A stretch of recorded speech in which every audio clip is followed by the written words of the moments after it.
এটি হলো ব্যাঙ্গালোরের অন্যতম একটি দর্শনীয় স্থান, রাজাজিনগর ইস্কন মন্দির। এই হলো সেই মন্দিরের প্রবেশপথ। প্রবেশপথ দিয়ে ঢুকেই এখানে বড় বড় সিঁড়ি রয়েছে, সেই সিঁড়ি দিয়ে ভিতরে প্রবেশ করতে হয়। ভিতরে এই মন্দিরের পুরোটাই বিভিন্ন ধাপে ধাপে তৈরি করা, 3টি ধাপে মূলত এই মন্দিরটি তৈরি, এবং পুরো মন্দিরটি এরকমভাবে সিঁড়ি দিয়ে উঠতে হয়। তারপরে সিঁড়ি দিয়ে ঢোকার পরে এখানে সিকিউরিটি চেকিংয়ের ব্যবস্থা আছে। ছেলেদের আলাদা লাইন এবং মেয়েদের আলাদা আলাদা লাইন। সিকিউরিটি চেকিংয়ের পরে চলে যেতে হয় জুতো রাখার জায়গায়। সেইখানে রেলিং মতো করা আছে, ওই রেলিংয়ের ভিতর দিয়ে ঘুরিয়ে ঘুরিয়ে সেই জুতো রাখার জায়গায় যেতে হয়, এবং সেখানে এক এক পেয়ার জুতো 5 টাকা করে টিকিট কাটতে হয়। অনলাইনেও হয়, ক্যাশেও হয়। টিকিট কাটার পরে এই যে এরকম বস্তা আছে, এই বস্তাগুলোর মধ্যে জুতোগুলো রেখে ওনাদের কাছে দিয়ে দিতে হয়, এবং দেওয়ার পরে ওনারা একটা কুপন দিয়ে দেন, সেই কুপনটা যত্ন করে রেখে দিতে হয়। ফেরার সময় ওই কুপন দেখিয়ে আবার জুতো কালেক্ট করতে হয়। তারপরে হাত ধোয়ার এবং পা ধোয়ার জায়গা রয়েছে। পা ধোয়ার জন্য এখানে ওই যে পাইপটা দেখা যাচ্ছে, পাইপের গায়ে অনেক ছিদ্র রয়েছে, সেখান দিয়ে অটোমেটিক জল বেরোতে থাকে এবং সেই জলেই সবার পা ধুয়ে যায়। তারপরে সিঁড়ি বেয়ে ভিতর দিকে যেতে হয় প্রথম ধাপের মন্দিরে পৌঁছানোর জন্য। আর সেই যাওয়ার পথটা পুরোটাই সিঁড়ি দিয়ে ধাপে ধাপে এগিয়ে যেতে হয়, এবং যাওয়ার সময় আশেপাশের এই প্রাকৃতিক সৌন্দর্য অসাধারণ। এবং এই পুরো মন্দিরটি পাহাড় কেটে কেটে ধাপে ধাপে তৈরি। প্রথমেই রয়েছে একটি মন্দির, তারপরে আরও একটি মন্দির, এবং সবথেকে ওপরে রয়েছে রাধাকৃষ্ণদেবের মন্দির। তো আমরা এই সিঁড়ি দিয়ে প্রথম ধাপের মন্দিরের দিকেই এগিয়ে যাচ্ছিলাম। প্রথম ধাপের মন্দিরে যাওয়ার জন্য ভিতরে রেলিংয়ের ব্যবস্থা রয়েছে। এই রেলিংয়ের ভিতর দিয়েই লাইন দিয়ে এক এক করে প্রথম ধাপের মন্দিরে যেতে হয়।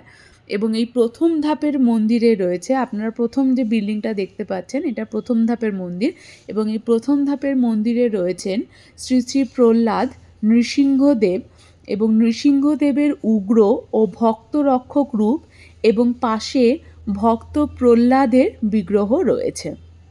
মন্দিরের ভিতরে কোনো রকম ফটোগ্রাফি বা ভিডিওগ্রাফি একেবারেই অ্যালাউ না, সেই জন্য আমি মন্দিরের ভিতরে কোনো ফটোগ্রাফি বা ভিডিওগ্রাফি করতে পারিনি।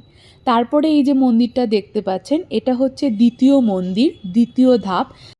এই মন্দিরে শ্রী শ্রীনিবাস গোবিন্দ রয়েছেন, এবং প্রথম বেদি অতিক্রম করে প্রধান হলের দিকে যাওয়ার পথেই এই দ্বিতীয় বেদি রয়েছে।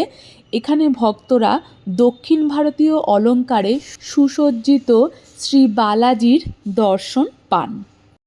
এরপরে আপনারা যে মন্দিরটি দেখতে পাচ্ছেন, এটা হচ্ছে প্রধান মন্দির। সুউচ্চ ও সুবিশাল প্রধান মন্দির হলে পৌঁছালে সামনের মূল মঞ্চে 3টি পাশাপাশি বেদি দেখা যায়। বাম পাশের বেদি শ্রী শ্রী নিতাই গৌরাঙ্গদেবের। মূল বেদি, কেন্দ্রীয় স্থলে যে বেদিটি রয়েছে, সেখানে রয়েছে মন্দিরের প্রধান আকর্ষণের বিরাজ করছেন শ্রী শ্রী রাধা কৃষ্ণচন্দ্র, এবং ডান পাশের বেদিতে রয়েছেন শ্রী শ্রী কৃষ্ণ বলরাম। এবং এই মন্দিরের ভিতরেও পুরোটা রেলিংয়ের ব্যবস্থা রয়েছে। এই রেলিংয়ের মধ্য দিয়েই ঘুরে ঘুরে এই প্রধান মন্দিরে প্রবেশ করতে হয়। কথিত আছে এখানে প্রতিদিন গড়ে 10,000 থেকে 15,000 ভক্ত আসেন, এবং ছুটির দিন বা উৎসব উপলক্ষে তা কখনো কখনো 1 লক্ষও ছাড়িয়ে যায়।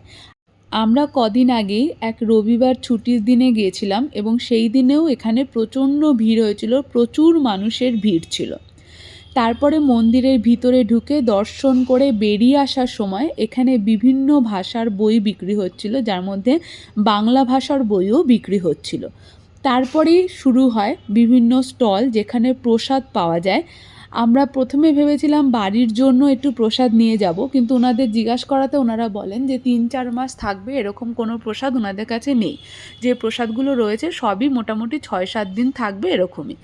তার জন্য আমরা একটা ছোট্ট কেকের প্যাকেট নিয়ে নিয়েছিলাম। ফ্ল্যাটের 5টা ফ্যামিলিকে আমাদের দেওয়া ছিল, তার জন্য একটা ছোট্ট কেকের প্যাকেট নিয়ে আমরা বেরিয়ে এসেছিলাম। এবং এই বেরিয়ে আসার যে পথটা, মানে ওঠার সময় যে 3টে ধাপে ধাপে করে মন্দির দেখতে দেখতে মানুষ ওপরে ওঠেন, এবং নামার সময় ওই ওপর থেকে এবং একদম পুরো গ্রাউন্ড ফ্লোর পর্যন্ত আসা পর্যন্ত যতটা রাস্তা রয়েছে, পুরো রাস্তাটাই এরকম বিভিন্ন স্টোর দিয়ে সাজানো।